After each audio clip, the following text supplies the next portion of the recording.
Ni moja kati ya wasanii wa nyimbo za Injili ambao wanapigiwa upatu kila kukicha na ambaye amekuwa akitajwa sana na kuongelewa sana kwenye mitandao ya kijamii Jamhuri ya Kenya. Msanii wa kike Christina Shusho kutokea katika nchi jirani ya Tanzania ameweza kuwa akiongelewa sana na kuwapa wanaume kwenye mtandao wa kijamii wa X ama ukipenda Twitter kila namna ya kupata kumzungumzia msanii huyu kwa sababu ya uzuri wake. Ukweli tutakubaliana ya kwamba Christina Shusho ameumbwa akaumbika, ila pia ni mtu ambaye nyimbo zake kabisa zinaeneza Injili kupitia yale ambayo amekuwa akipata kuyahubiri kupitia nyimbo zake kila kukicha.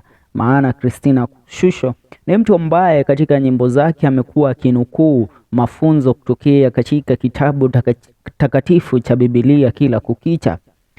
Kile kimepata kuwashangaza Wakenya kwa jumla na wanaume pale kwenye mtandao wa kijamii wa Twitter ni kwamba Christina inaaminika Shusho hajaoleka mpaka wa sasa, na wanaume wengi wamejitokeza na kuweza kutuma nyaraka zao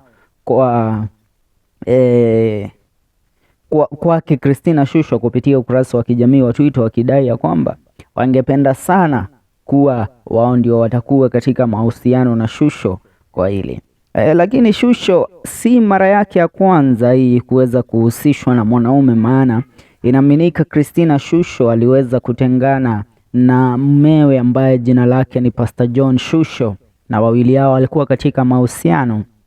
Now the unthinkable, the unikumbuke hitmaker, the mother of three, left her home and stopped attending church services at her husband's church. Now, what does it that Shusho started her own church at the Dreamer Center that is still under construction? The couple was blessed with 3 children and has had a rocky marriage, with the husband accusing us, the singer, of celebrity status going to his head. Inadaiwa chanzo cha Shusho kuweza kutengana na mumewe ni kwa sababu ya umaarufu wake kupitia nyimbo zake ambazo ni nyimbo zinaimbwa sana na kupigwa kila kukicha katika makanisa na event zote za kuweza kumtukuza Mwenyezi Mungu.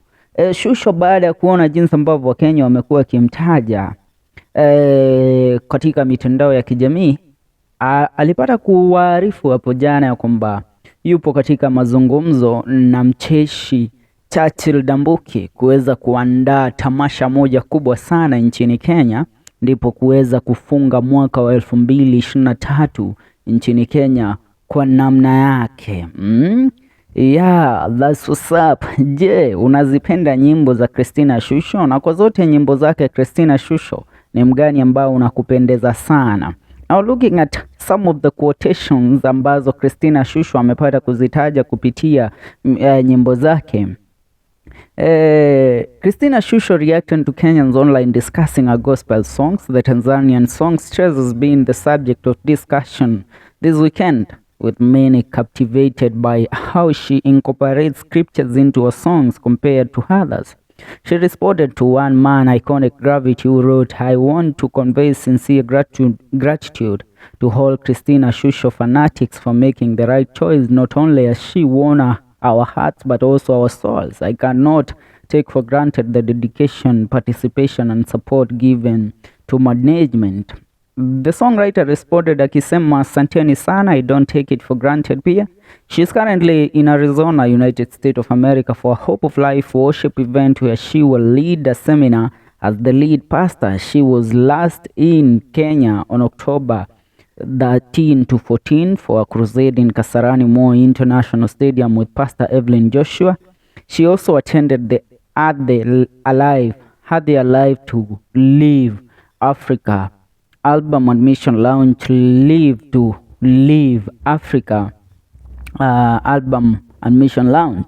Music fans are split over worship songs, and on X.com, formerly Twitter, Kenyans are saying gospel artists lack original lyrics, with others saying gospel music should originate from the Bible. Ni kati ya mambo ambayo yamekuwa yakiendelea sana kwenye mitandao ya kijamii.